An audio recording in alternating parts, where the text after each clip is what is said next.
Aloha Friday, everybody. Thank you for being with us tonight. I am so excited to be talking about leadership, real estate. And I have Monique with me tonight. Thank you, Monique, for being with me and sharing this platform. Aloha to you.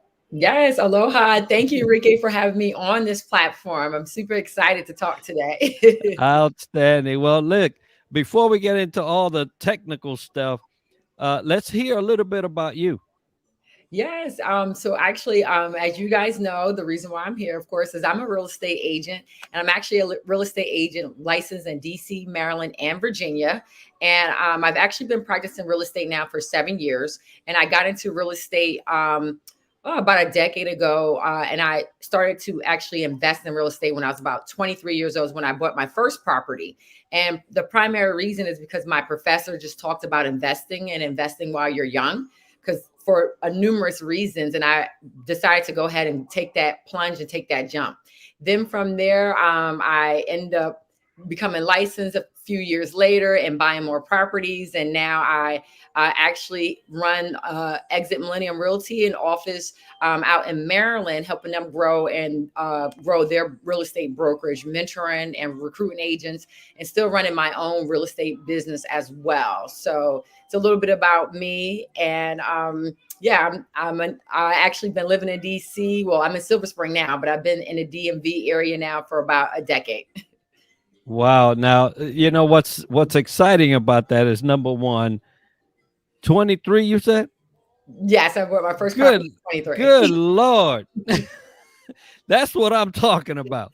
Right? That's what you want every 23-year-old to be doing. Yes, Eh, honestly. Look, for real. Uh Folks, I don't know. Look, I got chills all over my leg. Because you don't hardly ever find Yes, young folk to think that way yes, and yes. to execute. It's one Mhm. thing to think, hear about it, right? Right, Professor tells you.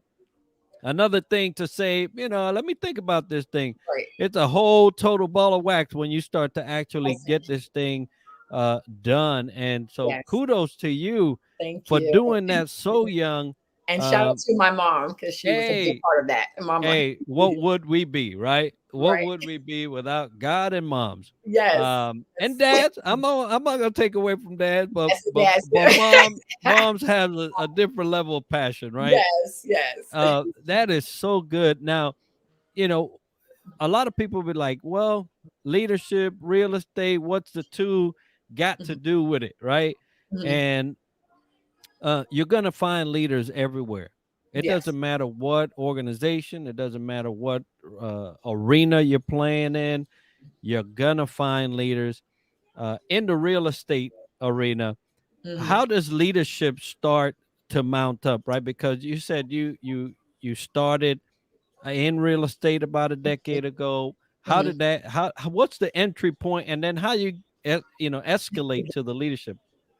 Yeah, so actually the entry point is it's up to really the individual. So you can either get into real estate like as an investor, kind of like I did, buy your first property, or just as a homeowner, either route. And then you can go ahead and get your license and actually become like a practitioner. And you can either become a real estate agent or a mortgage lender or an appraiser, contractor. There's so many different ways to get into real estate. There's tons of jobs and careers in the real estate industry. So there's numerous ways to get in. Also admin, a lot of administrative assistants. They'll start off doing the paperwork for agents and eventually they'll get their license. But real estate has played a huge impact in terms of my growth and development, and also how I am a leader in the real estate industry, because now I'm coaching and mentoring tons and tons of agents. And that also has opened up other opportunities for me to speak all over the DMV area. I've also spoke at Bowie State University. I'm now the president of Prince George's County Business and Finance Advisory Board due to real estate. I've actually was reached out to become a member, and then a year later, I ended up becoming the president because I was so passionate about being a part of that program and paying it forward and giving it back. And then it's opened up so many other avenues of partnerships and just other. Now I'm actually working on like a nonprofit as well that's around financial literacy. So real estate plays a huge impact into building people's wealth, and also open up other doors and avenues to helping people in general in different spaces as well. And you start to create community leaders as well, because every individual that we help get into a home, they end up becoming leaders in their community. And I hear about it later on. They say, you know what, when after I moved into this neighborhood, or after I moved into this condo builder or this townhome community, I end up becoming a part of some type of board in that local community area.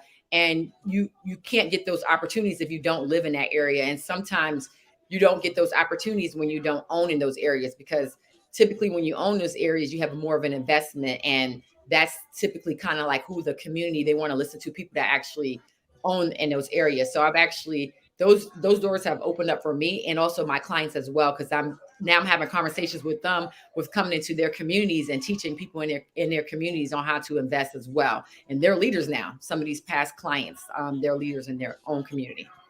So Well, what I love about that whole trajectory, right? I mean, you started with investing, and it scales up, but yes. it all started, and this goes for folks that are listening. Mhm, You have to understand how powerful your mhm. words are when you're trying to mentor a young person, Yes. especially if you're already in a leadership position. In this case, it was an instructor, a teacher, right? Mhm, A mhm, professor that mhm. had encouraged you Yes. to Mhm. invest, right? And now, Yes. was it investment or just investment in real estate? She said it, and so I actually took an elective course, real estate. I ended up selecting it my senior year of college, and I was like, I'll just take the elective because why not? I was taking fun electives, and I was like, let me also take, some fun electives that can be applied to my real life. So I ended up taking the Right. elective, and she spoke primarily about investing while we were young. I went to a HBCU, Hampton University, whoop whoop. So Mhm. my professor, Dr. Rose, she just kept talking about like, you guys need to invest, do it while you're young. You have limited debt, limited responsibilities. You're able to build wealth, and there's other doors and opportunities that can open up as well, passive income streams. And she said, just don't wait. You don't need to be married. You don't need to wait till you're 30. Do it ASAP. Do it right away. And that was powerful for me. And then It shortly was. after, I started to look into how I can do this. I told my mom, and she said, it's crazy. I've actually been thinking about, well, she was working on getting my sister into a program, a home buying program, because my sister's a little bit slightly older than me. And she was like, if you want to jump in a program too, you can. End up taking a different program path because that's just who I am in my nature. I was like, Mom, I should go do this program. But it was actually like a pathway to housing program where you build, it's a different name because it's in Delaware, but it's basically you help you build your own home, and you work with a group of people and everyone builds their home. I end up not taking that route, but it was cool just to kind of see how it all connected together in terms of the timing of what I wanted to do, and then with my mom just being like, well, this is happening, so it all kind of worked out. Outstanding. But and back to my earlier comment of importance of the motivation that's behind your words. Now, Mhm. this teacher, uh, we all learn, and then we Yes. want to go back and say, "Hey, look, I don't know how it just doesn't stick." But in your case, it did. It did stick, and It you did. took that advice on, and it trickled on to Mhm. siblings, right? So Right. it's something that's perpetual. Mm-hmm. Wealth is not uh, it's not something that I would say you only inherit. Some people do inherit wealth, Yes. Mm-hmm. but those that got there had to do something like what you did. Had Yes. to think smart early on, take Mm-hmm. those risks Mm-hmm. early, right, where you could actually recover Yes. from it, Yes. and actually do something for your future. Mm-hmm. Now, I love the fact that not only did you do it for yourself, Mm-hmm. you established this ability to now Mm-hmm. mentor others and guide Yes. others. You're talking Mm-hmm. around, and which in itself is a form of leadership. Mm-hmm. You are you got there, you got to the mountaintop, you're coming back, you're getting the rest of us, right? Yes. Yes. Yes. so Yes. so when you get called on to go speak and things, what are typically what they want to hear? What is it that they want to hear? Well, a lot of people just want to hear about like investing, just the basic steps, because this is not something we're taught in school. We're not taught. Mm. People want to hear a number of things. They want to hear about real estate investing, but they also want to hear about financial literacy. Unfortunately, we don't learn that in school, and also we don't really learn it from our parents either, because they haven't fully learned how to do it themselves. And if you are from a black or brown community, so a community of color, it's we haven't accumulated wealth. As we were seeing, a lot of conversations are starting to come up about it, but we haven't accumulated wealth. So it's super difficult to teach it if you haven't accumulated, or you don't really know the starting points, or you wasn't taught it yourself. So a lot of people just want to hear about, real estate investing, financial literacy, and also just motivation and just hope. Sometimes people just want to see someone that looks like them, see that they can achieve that as well. Because if you can see it, it's usually you can achieve it. That's that saying, right?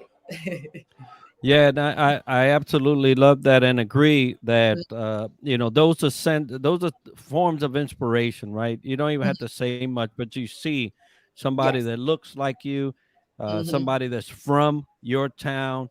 Hmm. I always when I served in the military, I always wanted to go back home and Yes. speak at the high schools to show Yes. folks out there and Hmm. say, look, this is there, Yes. it's waiting if you want it. Now it may not be your road, right? It may Mhm. not be what you want to do, but Right. it's there. Mhm. And so if you choose to, you can take advantage of it. And I love that you go and you go to the communities and you educate them. Financial literacy, you're so right. Mhm. How many parents now, I learned a thing or two, so I teach my kids, Right. but we have the flexibility of homeschool, so we teach them Right. what we want them to know, right? That On top of the curriculum, we also teach them what they really need to know, life and skills, right? so yeah, life skills, things that you wouldn't think about. Hey, income, it comes in by Yes. whatever, at their age is what birthday cards, Yes. Christmas, whatever, Yes. right? All the fun stuff. Yeah, from a lot of ways, I'm like, hold up, man, I didn't get this much income as I was a kid. They was like, you got to go work. They're getting Yes. it, Yes. but we're also teaching them when it comes in, it just can't go out. Right. It's Exactly. got to come in, and Mhm. it has to start to work for you. Works. Yeah. Yep. And so thankfully we've Mhm. taken that route as parents. That's But good. you're so right. Mhm. It's a thing that is not taught because it's a thing that is not practiced. Right. Wealth takes a lot of deliberate actions Yes. and calculated actions to get you Mhm. there. And Yep. so I was surrounded by folks that were like waiting for the check because they got to go blow it. And that was it. Right? They didn't even live paycheck to paycheck because they got paid, they And they spent just it, and now they're borrowing. So oh, oh, so oh, right, so wow. that's the Cycle. cycle, Yes. unfortunately, Yeah. for not being financially Mhm. literate. Right. Mhm. um so I love that you go back and talk about those things. Mhm. Let's talk about leadership now. You're in a role where you're able to mentor and Mhm. teach others. uh Sometimes that just comes without title, but what is it that drives you as a leader, as a business leader, as a real estate leader, to go back and teach these things? Because you have to have a passion for it, right? You just Right. can't just run Definitely. it. So what is it that drives you to do that? Honestly, I feel like it's our duty, especially when you've seen some success, and you have other people that want to aspire or get to that success. I think it's our duty to just give back, to pay it forward. It's up to us to help make the world what we want it to be, to inspire other people. That's really what we're here for. Of course, you got to pay your bills. I feel like our basic duty is to pay our bills, take care of our family. I feel like that's just kind of there was a book that I read, it's The Purpose, the Purpose Factor, actually, and it talked about your duty in this world. Your basic duties are, paying your bills, going to work, take care of your family. Those are like your basic duties. But in order for you to find your purpose, your fulfillment in life, it's really about what you have that you can help other people with, like what's in you that you can help others with. So I feel like it's all our job and our duty to find like that passion, that purpose, pay it forward. And, whatever we were blessed with, we should try to help others. So for me, it's a no brainer. I've always been big about educating people. I know with real estate, being in this industry, you can't just go out there and start showing houses to people. You have to educate them on the process first. You have to educate them on the importance of investing in savings, working on your credit. It's a whole education process. So I feel like if you get into this industry, you shouldn't get into this industry if you don't want to educate. And then eventually the Mm, next step over time is, at least for me, because some people will stay uh, a solo agent and have a team, a small team or whatnot forever, and that's it. They don't really want to do much more with that. And to each his own, because we have all different directions, and they're still teaching people as well, anyways.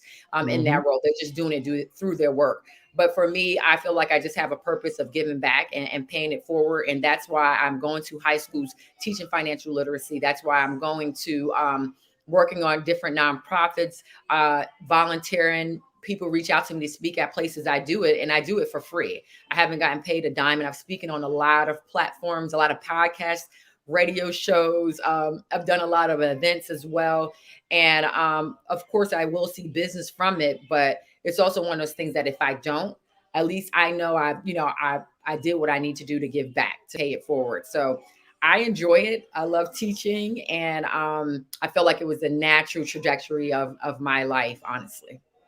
Absolutely. That's wonderful. Now, you mentioned something that earlier say, hey, if you don't want to teach, if you don't want to educate, and Yeah. maybe this is not the road for you. Right. And a lot of people don't understand that there's a lot that goes It's a before the lot. sale, right? Yeah. it and I love how you preclude it with education, Yes. so that as the person is going down this journey of being Mhm, a owner, right, whether it's commercial or just a home, or uh, mhm. as they're going, they're getting educated, and so you guys build a relationship with them. And so what I Yes. like about the fact that you go back and speak, and yes, business comes because you're the familiar face, right? If Right. I'm always educating people, Right. I'm the face that they get. I was just talking not so long Mhm, ago today about video, and how leaders uh mhm. shouldn't shy away from video. This is the mode that Mhm. gets you in front of people, right? And so if you're shying from video, now this is a whole different ball of wax. But I'm just saying, if you're Yeah, no, shying from video, you need to you need to get it's in it. it's Uh, social media. That's where we're at right now. People want to see your consistency. I know I love seeing your videos always pop up too. You're very consistent, so it's helpful. oh, thank you, thank you. Well, case in point, there you go. And so you get into this and it's funny, you get into real estate first as an investor. Is that the standard route? I mean, or It's not. I don't think so, because actually a lot of right. agents don't own their properties. What I've seen, a lot of agents, what they'll usually do is they'll get in and they'll sell a couple homes, and then they'll sell their then they'll buy a property. Mhm. But so I feel like that's a large portion of agents, but then you do have a good amount of agents as well. They come in as an investor, they're buying homes, they're buying it and holding it, or they're buying it and flipping it. And then eventually they realize sometimes they may not have the best agent, or maybe they realize that it can save them some money if they just get licensed. And also there's a knowledge piece, there's an education piece that they're missing when they don't have their license, that we know. And that's why they still call on us for our expertise. So I still have a lot of investors that reach out to me all the time, even though some of them are licensed, and they'll just call me with questions. So I'm mentoring not just real estate agents at my office, I'm still mentoring, investors that are licensed, because they just have questions because I've been in it longer. And now I'm in broker classes. So in my broker classes, I'm able to talk about, I'm learning even more. So I'm learning more than the average agent. So, there's definitely value when you do get your license first. But either route, you can do it either way. In terms of, there's a couple ways to get in, basically. Well, I mean, what I like about what you're saying is that, you're showing continuous education, right? You're continuously educating yourself, bridging one from the other, which will helps you become that type of speaker, that type of mentor, that type of leader that can span their knowledge and say, okay, well, yes, that may be solely right in that capsule, but when you start to bridge these other things, you're going to Mhm, have to, and so you're able to mhm. just wisely counsel folks as they're trying to Right. make those steps as well. But if Mhm. not, at a minimum, as a purchaser or as a person that's investing, you can actually give them the knowledge they need to make the Right. wisest choice Exactly. in purchasing. Yeah, so I Exactly. so real estate had been kind of whack this last 2 years, right? Yes. Very People crazy. was like, "Yo, I don't know what's going on. I'm holding on to my money." People and real estate say, "Hey, people are holding on to their money. Let's drop the interest." Yeah, Right. I've never seen. I saw a no joke. I saw a 1.75 Yes. come across my desk. Yes. That that to just to think about. Hmm. There's nothing else that I own that I'm paying 1.75% Interest. Yep. interest. Interest. Yep. I I mean, hey, I saw it at 225. I jumped on that like a white on right, right? I was just like, whoop, yep, I'm getting that. And then it kept going. It kept going down. I'm like, what in the Yep. world? Yes. Yes. And Yes. so this volatile up and down, and now I see them going back up, right? So Yes. Starting to go um back up. where do you see the real estate arena now, Mhm. and what can I be looking for here in the next couple of years? Because things are going back. At Mhm. least most people are trying to push things back into regular cycle. Right. um Yes. and Hmm. and and boy, had I had a couple of $1,000, 200,000, I'd have bought me a couple of properties Yes. at Yes. that price, right? So, where are we headed? Okay. So in terms of the demand, there's definitely been a huge buyer demand because interest rates have been so low. It's the lowest have that we've seen honestly before the recession. I don't even think it was that low. And during the recession, I mean before the recession, sorry.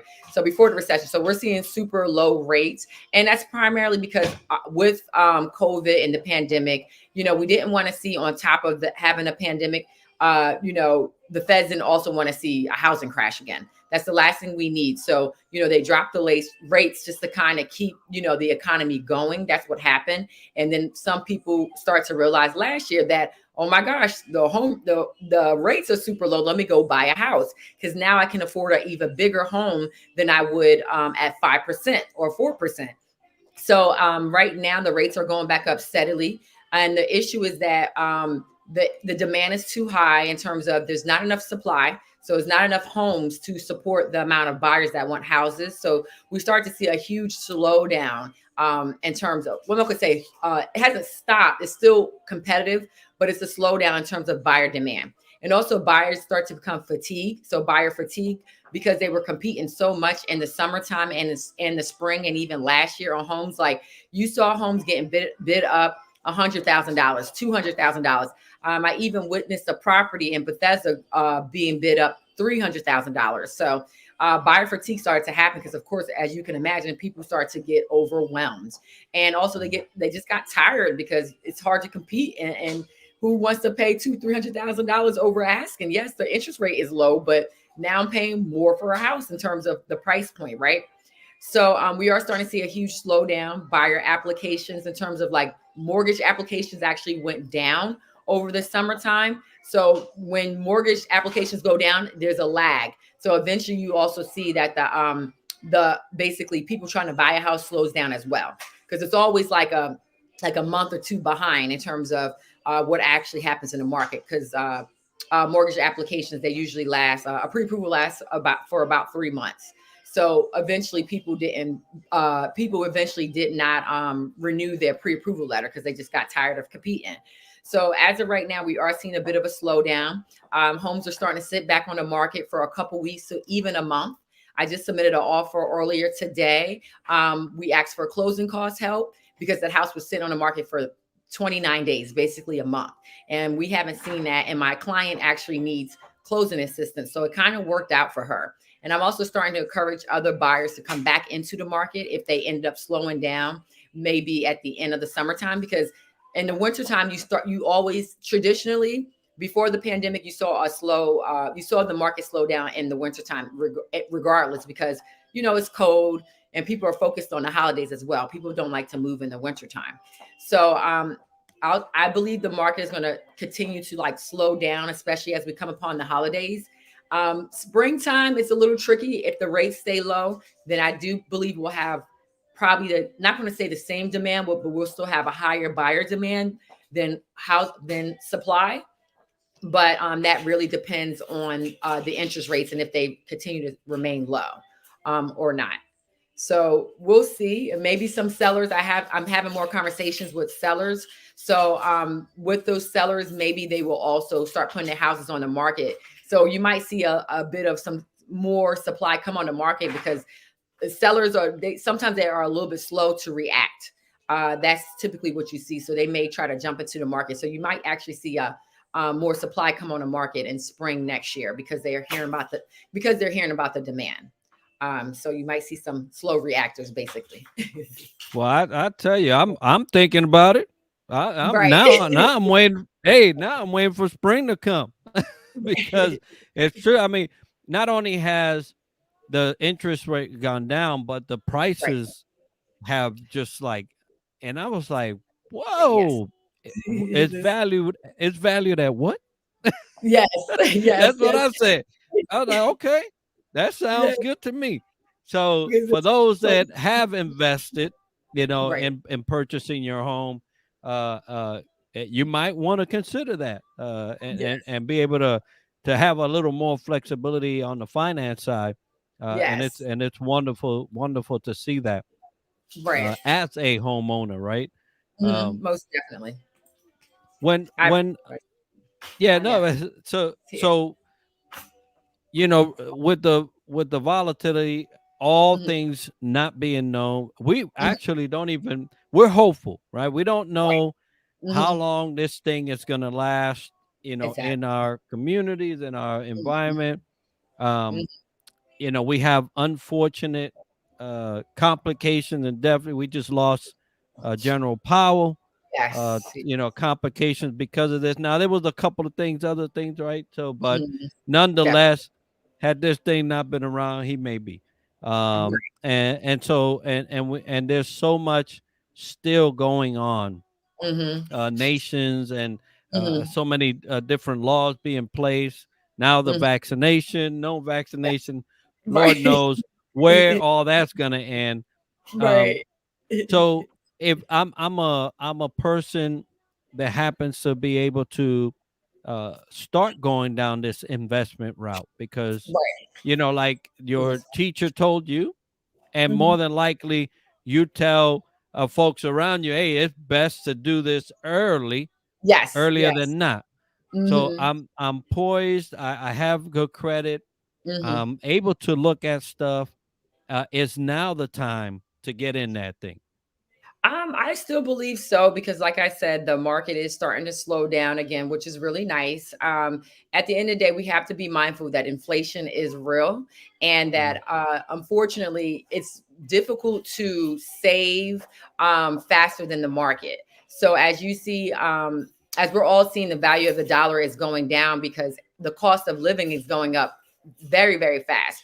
You're even seeing that people are protesting minimum wage jobs because it's like I can't work minimum wage because the cost of living has gone up significantly, but the amount of money that you guys are paying hasn't gone up as well. So at the end of the day, you definitely want to always put your money into some sort of an investment vehicle, whether that be real estate or stocks or Bitcoin, something else. You always want to put your money into a vehicle where your money can multiply and work hard on its own, that you don't have to continue to work hard for the money. And that's because of inflation. We can't beat the market. You can't save fast enough. You can't save faster than the market. And unfortunately, putting your money in a bank account, especially with the value of the dollar pretty much depreciating, isn't the best move. You should have some savings, but once your savings hit a certain point, you need to go ahead and put the rest of that money into some type of investment vehicle.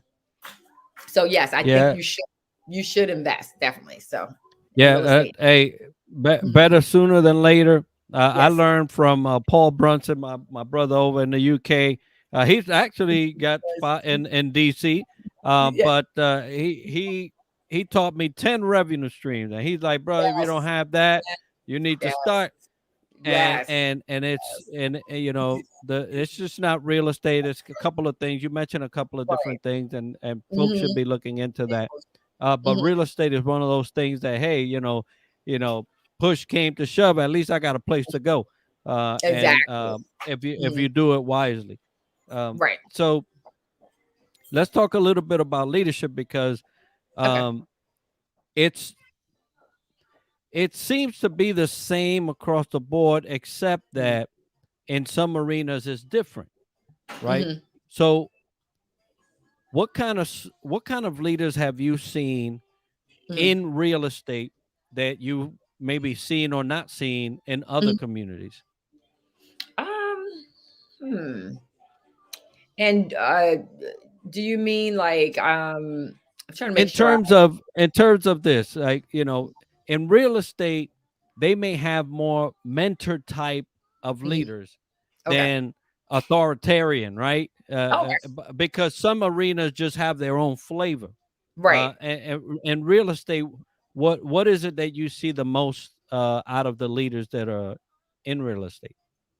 I think for the most part, it's like a lot of like coaching and mentoring. I can't really, in terms of the different like styles that's out there. I mean, I still think it's just more of the coaching. I feel like that's the biggest style you'll see, and that's primarily because uh, everything doesn't work, like the coaching that's out, well, the training or the leadership that's out there in real estate, it doesn't work for everybody. Like there's no one style fits all. Every person and every individual is different, so that's why you'll see more of the coaching, and they try to craft it towards the individual or the groups of individuals, where their level is at. Hopefully that makes sense, like where Yeah, they're. no, it does because like, all right, so there's not that much coaching in the military. We we Mhm. we got to get this stuff done, right? So there are individuals that are in those positions to do Right. that, right? Your first line supervisors, your Mhm. your managers, and things like that. Um, Right. so it's a very, hey, fast pace. Let's go. Let's get this done. We Right. got this mission with this, that, Mhm. and the other. Um, Right. so that's one flavor in a community. It's a lot of orders, Mhm. and you expect results, right? Right, I exactly. and I've been in ad tech. There, it's very loose. It's like, hey, we need to get this. It's computer science Right, intensive, right? So you got right, all the guys, crunching away at the computers, and right. and they're just like, uh, trying to think lean and Yes, iterate, how you call it, innovate. iterating and on Yeah. all that stuff. So, uh, you know, that the coaching is the Mhm, main. I think mhm. this is the main style in Yes. real estate because of Mhm, the nature of it. You got somebody coming in, you got to mhm, basically coach them mhm. through the Yes. process of being able to sell.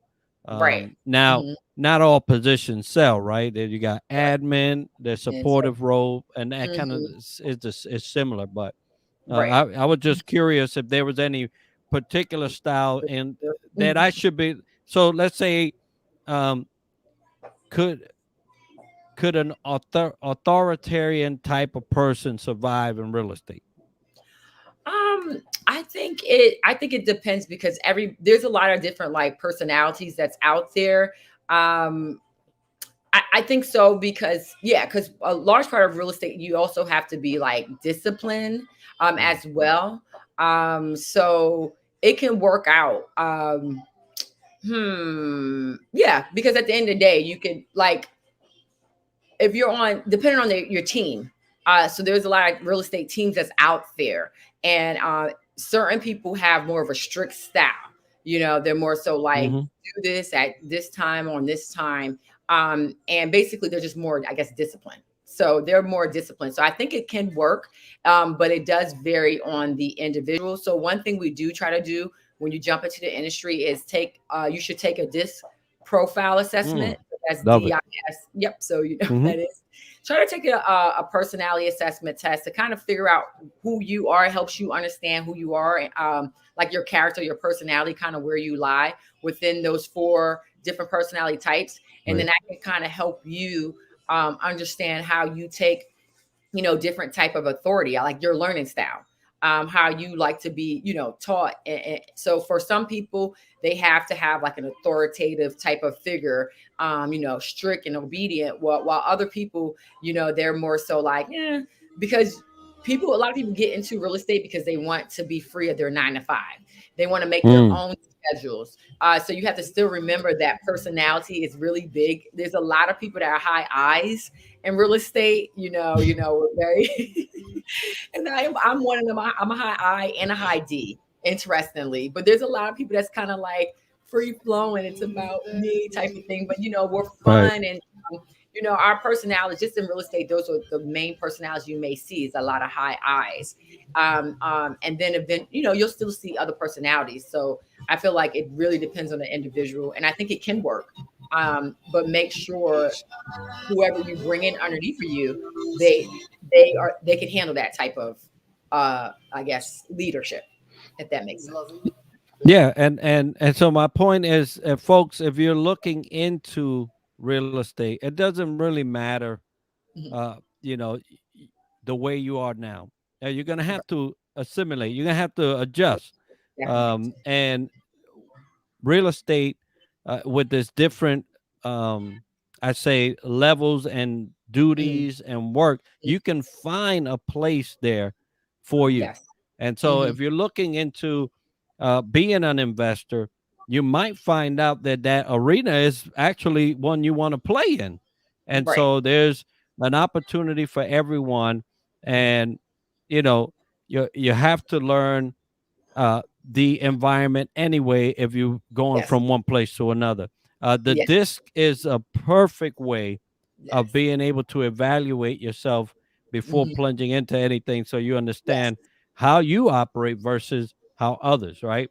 Mhm. um Abs- and so we have a couple of comments here. Successful transition from military civilian workplaces, going from commanding to Nice. coaching, right? And that's definitely, uh what I wanted folks to get out of this. It doesn't matter, like, if you're in the military, you can find a place in real Yes. estate, Mhm. and it could be very lucrative. He said, I want that passive income. I see. I see. I want that real estate. It's, Yay. and one of It my sorry, one of No, my no, I old was go ahead. oh sorry, one of my old mentors slash coach, he was actually former he was a marine, and I think a lot of military people do well in the industry, primarily because the discipline is already there. It's a lot of self discipline that's already built over the years, or the decades, depending how long you were in the military. And then also there's a large group, of course. So we have there's certifications for working primarily with just veterans. So a lot of people that do come in from different parts of the military, they do extremely well because that discipline is already there, because there's nobody going to be looking over you, telling you to wake up every day, get up and make your phone calls, reach out to people, go to networking events, follow up with clients. There's nobody's going to be on top of you doing that, because you're 100% self-employed. If you don't do the work, then that's what you get paid for. If you do the work, then you'll get paid, your worth. So it's really about what you eat what you kill, basically.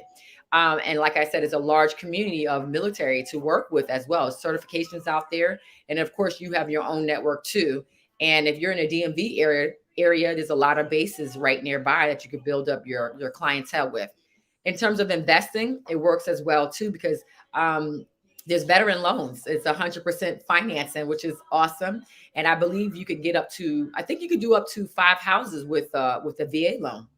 So you could buy up to five. So with that loan, 100% financing. So it's a great way to build passive income because you don't have to Oh worry about. yeah, that look, and we go to some beautiful places like this place behind me right here, right? Hawaii.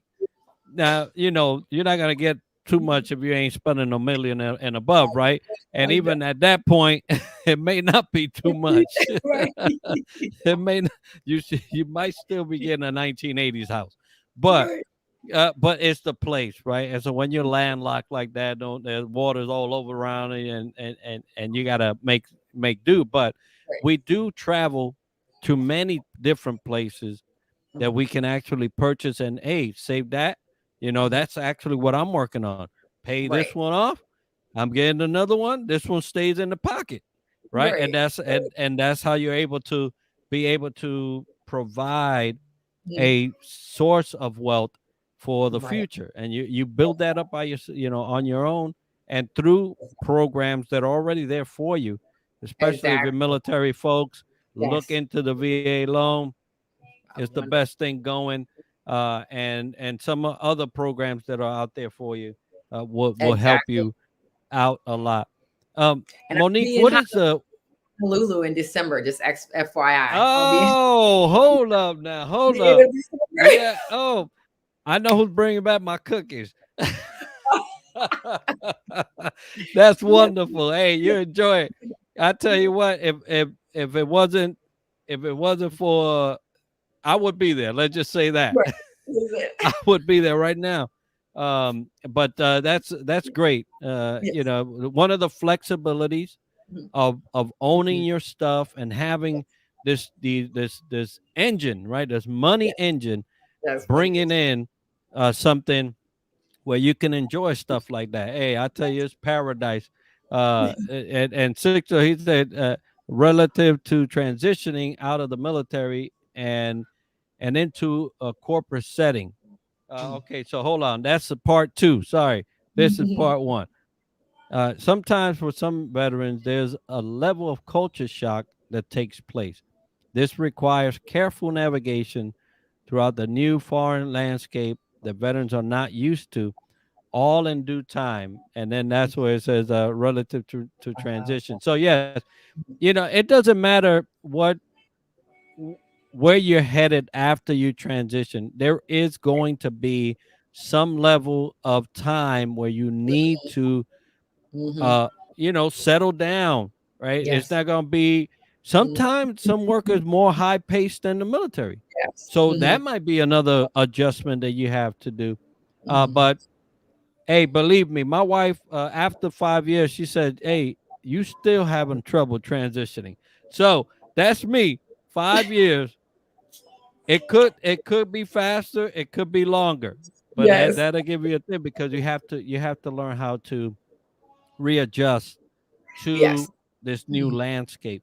I was Mhm. going to ask you earlier, where do you see some pain points in leadership in the Mhm. real estate arena? Well, I feel like the pain points in real estate is that unfortunately with like I said with real estate is really about building up your network and being disciplined. So the and then also if you don't have a network, it's trying to figure out where to find your network. I feel like typically you see a struggle in that because a lot of people, especially when they're new or coming into the industry, they're having an extremely difficult time building up their network, reaching out to people. And I feel like there's a lag between the leadership and trying to help people sitting down with individuals and saying, hey, these are all the places you should look and reach out to or consider looking or maybe going to these type of events.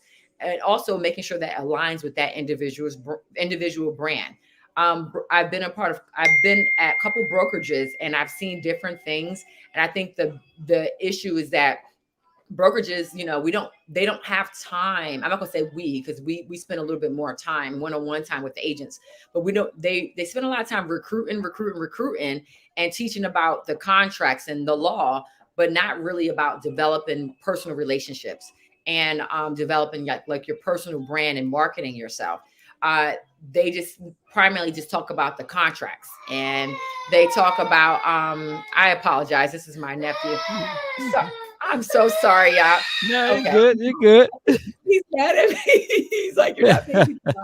I'm so sorry, y'all. I'm starting to realize how all the mothers feel out there. So it's my nephew.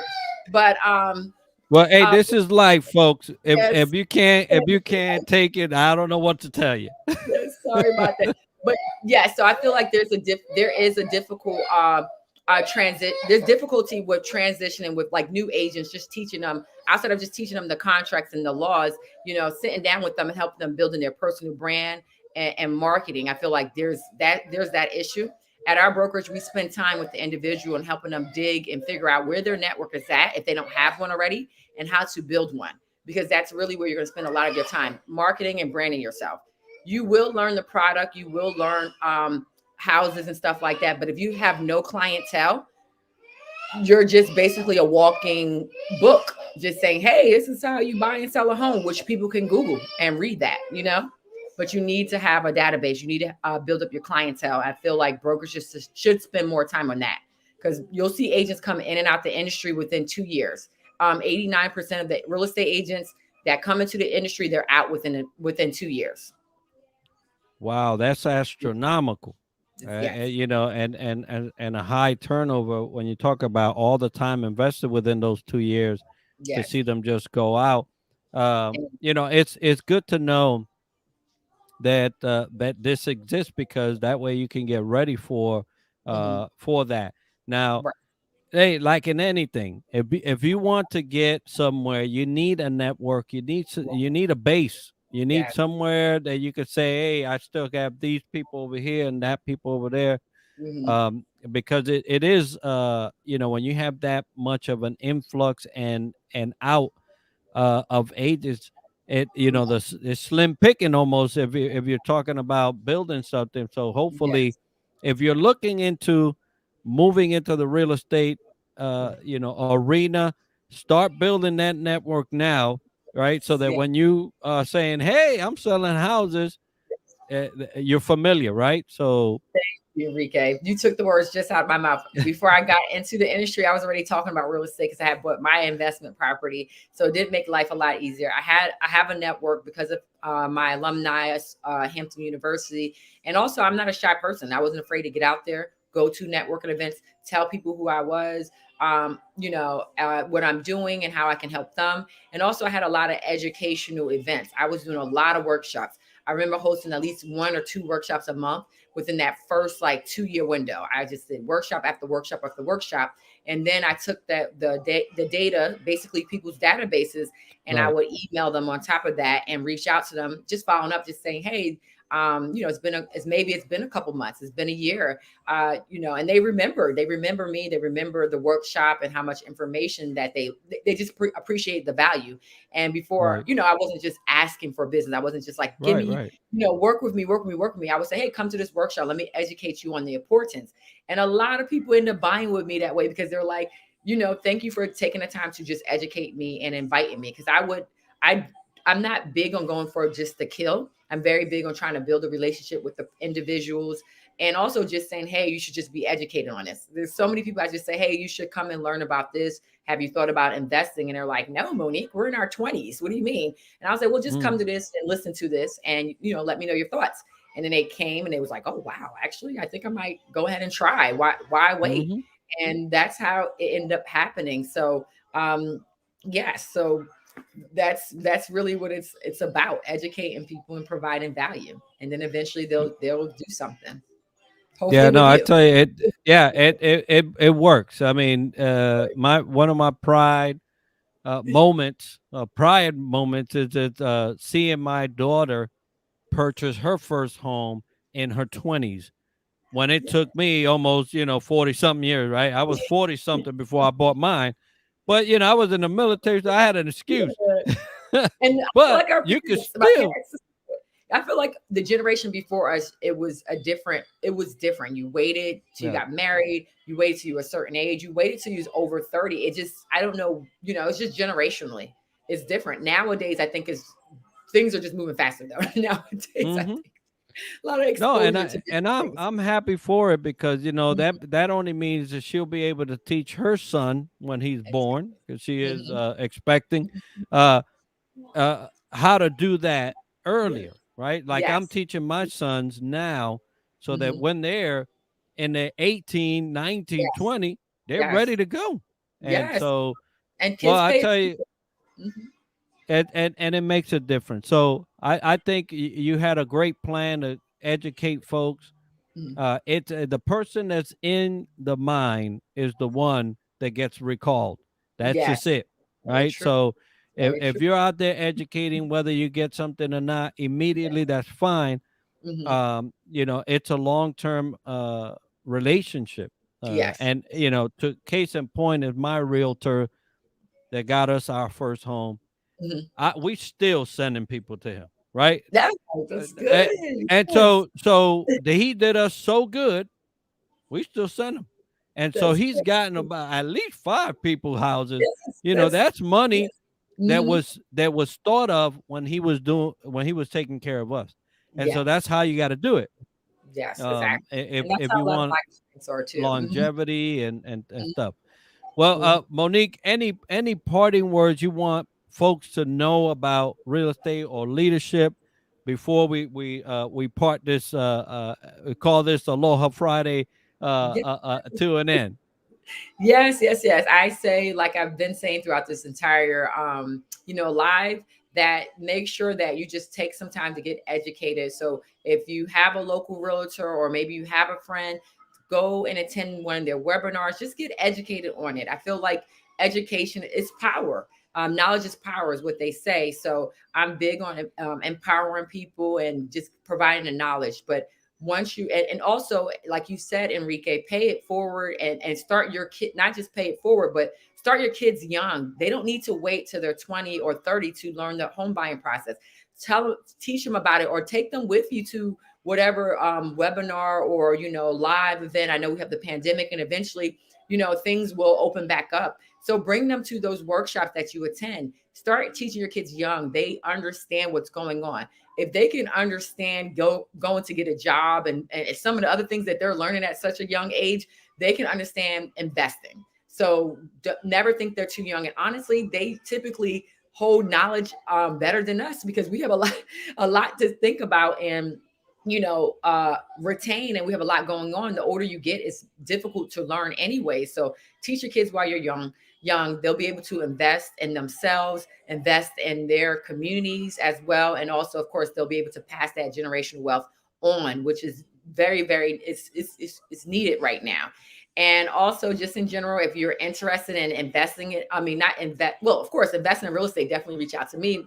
But outside of that, if you're interested in getting into a career in the real estate industry, and it doesn't just have to be a realtor, either route, there's, like I said, there's home inspectors, there's contractors, there's mortgage lenders. Please reach out to me. We're helping people get into the industry. We need more people in the industry educating, especially people of color as well. We have a bit of a diversity, not going to say problem, but we need a lot more diversity in our community. So please reach out to me, Monique Malabet. And I guess Enrique will probably share my information so you guys know how to get in touch. And soon I will be a broker. So if you're trying to become a real estate agent, I can help you with that as well. I'm a top producer in DC, Maryland, and Virginia, and I just won another award recently. So I'm very big on, also showing my credibility, but also ensuring that I empower and educate you as well to become your best self as well. Yeah, I saw that come through the top 25. I was like, well, look at here, just in time for the show. Right. No, it's wonderful because it attests to the fact that you are not only in the field, but you are leading in the field, and so congratulations to you on that, folks. Thank If you want to get a hold of Monique, we will have her information part, but you can go right to this either the live or the replay. Click on her link, her name, and it should take you to her. Send her a nice message. Don't just be like connect. Yeah, you. send her, hey, I saw the live. You did wonderful. Let's connect, or something like that, right? Yes, yes, yes, but yes. Monique, thank you so much for sharing your knowledge with us tonight.